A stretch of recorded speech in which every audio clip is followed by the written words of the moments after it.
use the backs of my sister's homework papers and sit in front of the television and draw pictures on those.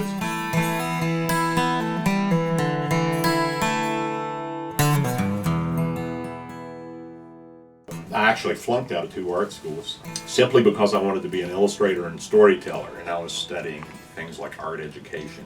Then one day I was reading a comic and I saw an advertisement for the Joe Kubert School of Cartoon and Graphic Art in New Jersey.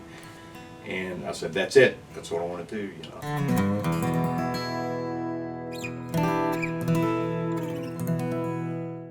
The day after I graduated, I went into New York City and got my first job as an illustrator. A new company had started called First Comics. A couple days later, I got a phone call for a character named Grimjack. Grimjack was sort of where I made my mark. Grimjack and Scout almost count as one because they came really back to back at a really important time in my career. Scout was, I made my mark as a complete storyteller, as writer and artist. Later on, I did a huge graphic novel project that took me a couple years to complete and about 5 years to research. It was a biography of a Pennsylvania frontier renegade during the Revolutionary era. It was called Wilderness, the true story of Simon Girty, renegade. And then there's Hawken, my favorite. Popped open and they walked out. Keep your eyes upon the prize and hold on.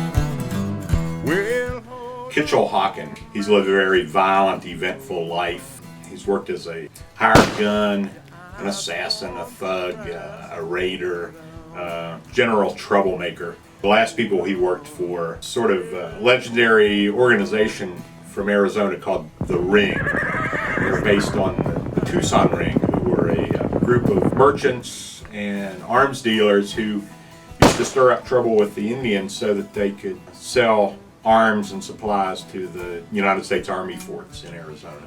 For some mysterious reason, he quit them. We take up the story later in Hawken's life, after he was left for dead, tortured, scalped, left for dead by the Ring. He goes on this vendetta to sort of avenge himself for what they've done. What really makes his story different is that while Hawken is on his quest, we soon see that he's followed by the ghosts of every person that he's ever killed.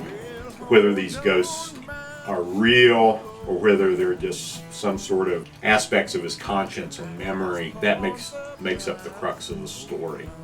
Different ghosts fulfill different tasks within the story. We leave it to the reader to determine whether or not the ghosts are real or whether they're just figments of his imagination, sort of manifestations of his regrets and his conscience about all these things that he's ever done.